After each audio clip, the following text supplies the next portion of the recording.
there's a stat that says in 1990, 55% of men said they had at least 6 close friends.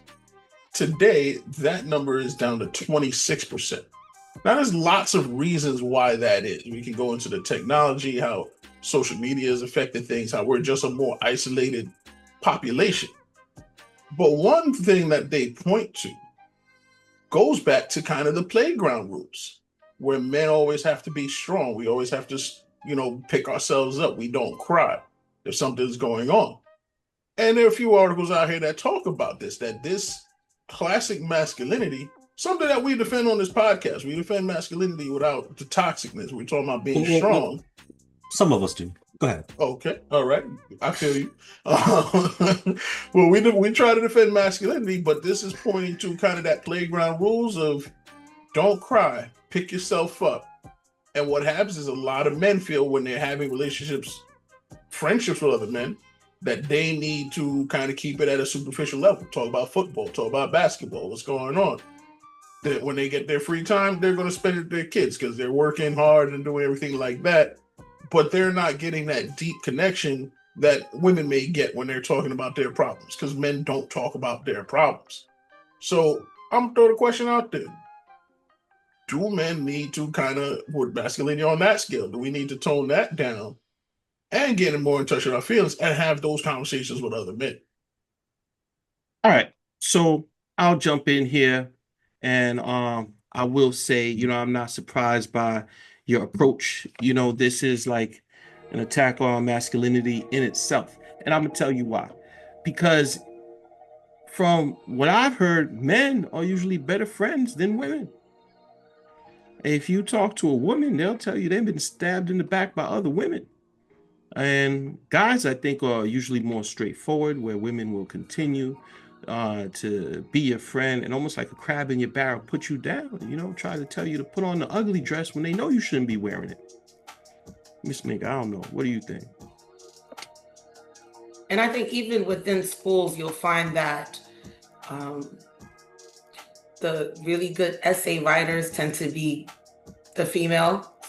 And boys are taught to, sometimes they're better at math. So you could kind of even see that play out in that realm as well. So in terms of expressing yourself, it's something that is not, I don't know if it's not encouraged, whether it's at home or school, but that is something that I do see. And it does, so I understand that. And I do have a friend actually who told me that he is willing to have any woman in his house as long as he can cuddle with them. So it's not, he doesn't want to be lonely. He does not want to be lonely. It's real. So, so I'm like, do you really like these people? So what is it? Is it insecure of being by yourself? I don't know what it is, but there are a lot of lonely men out there. First off, dude needs to get one of them large teddy bears so he can just stay out the sexual harassment assault cases. You know what I'm saying? Or Dolly. But on a real tip, I think I'm gonna throw something out here. I think we need to redefine masculinity. We need to redefine what it is to be tough. And I think, in my opinion, if you being vulnerable in a safe space, right, with some people you can trust, and build that trust up over some time, but being vulnerable in front of your peers takes strength. In my opinion, that takes masculinity. Now, when I say vulnerable, I'm not saying like boo-hoo, crying, tears all over the place. But what I do mean is, hey, look, man, I'm struggling with something. I need to talk to some people about it. I need to talk to my boys about it. Can we be real for a second? Going out to dinner and be like, listen, man, I'm glad y'all joined me, but look, we got to talk about something, man. I'm going through a divorce. I need some help, man. I'm struggling. You know what I'm saying? I'm turning to the bottom. Something, right? But you need that. And in my opinion, I see that as strength. But I think society historically would see that as weakness. That's what I'm saying. What do you think, Professor G? Or GP? This is kind of what the article was kind of getting at. Exactly what you're talking about. So there are a lot of men who are, and there's just several different articles I was reading on, and you can find a bunch of this online. And one of the articles talked about where a man he would have his problems, and he might bring one problem to his friends, but he doesn't want to bring many problems to his friends because then now he's like he feels that he's going to look soft. He's that dude. And I don't even want to go back to the conversation that me and the professor were having, just during the week. And there's a lot of times where you're trying to improve yourself, and your self-improvement can be met with hate. If you're somebody who, we came up in Brooklyn, tougher time in Brooklyn. And, when you make that decision where it's like, yo, I'm gonna go to school, I'm gonna do this, I'm trying to pursue a career. There's some people they're not trying to hear that. And then when you're starting to progress and head in that direction, you're not doing things that you used to do. You're going to be met with a lot of negativity and you're not getting that support. So what do? You're going to turn inside and be like, I'm just going to have to do this on my own because these guys ain't messing with it. And you just kind of keep it to yourself. And you do your thing, you progress. But sometimes there's people that don't progress because they don't have that structure. So they might drop out. They might not finish it because their people aren't really messing with it. I think a lot of people don't want to talk. And it has to do with issues. Maybe they're embarrassed about what's going on or where they're at. Because I've been in many situations where dudes have spoken to me when they're about to go through something. And then you give them the possible solutions or choices. And they're usually tough choices you got to work for. And when dudes feel like they can't work up or stand up to that, rather than come back to you and say, hey, look, I couldn't do what you was telling me to do, what you was advising me to do. Rather than do that, they just don't talk about it.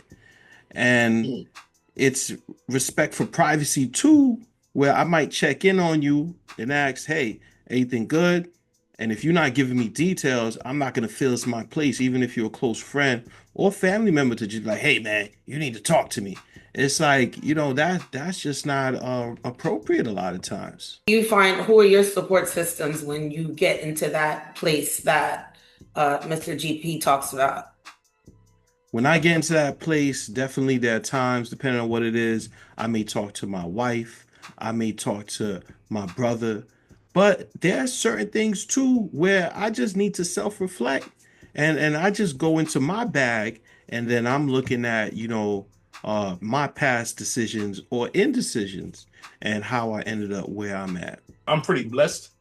I have my brother I gotta see, and I have a lot of close friends where I can go to, and I can have a deep conversation with a lot of different people, and a lot of males also. So that I think that I've been blessed in that way. And I'll even say this: like, I have a friend who one time was like, "Man, you look like you need a hug," and I was like, "Man, I need a hug." He gave me a hug. And we're not talking about also, like, a lot of people will hear this. I know might want to make a gay joke or whatever. Mm-hmm. This was something that was like, yo, just on some serious thing. Sometimes a brother needs a hug, whether it's from just somebody. When they hug you, man. I love that. When they hug you, are they hugging you from the front or from behind? See, this is what I'm saying. This is what I'm saying right here. This is the problem is right here. It's a real question. There's different ways dudes get hugged. I've seen a lot of pictures out there. If you don't want to answer, you don't have to answer. Let's drop the whole thing. Nobody has ever hugged me from behind. I don't know what jail hugs you be taking. Let me throw something out to y'all also along these same lines, right? First off, I heard the stat from the beginning saying that it used to be 6 close relationships that you can confide in. I think 6 is a lot. I think if, as a man, for a man to develop that kind of relationship with on an individual basis with a number of different people, it takes an investment of time. And men are working, men are providing, men are coming home and trying to be present. They're putting the devices down, trying to be a leader to their children if they have them. Like, there's just a lot of demands, a lot of pulls. Then you have like an outlet, maybe you want to go work out or you want to go play ball or whatever, so there's a lot of pulls on the time. And so I don't think it's realistic unless you're meeting with these 6 in small groups. It's just hard to maintain 6 really close, I can tell my boy everything I'm going through kind of relationships. I think 3 is a better goal. I do have, Minga, I have a couple people that I know at any point in time, I can hit them with a text. I need you, bro. Stuff is popping off. And they're right back to me. What time you want to catch up? Hey, I'm available now, like right away.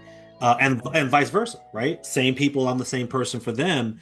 But it's developed over time. So what happens is if you don't if you let go of relationships you cultivated a while back, it's harder to do it the older you get.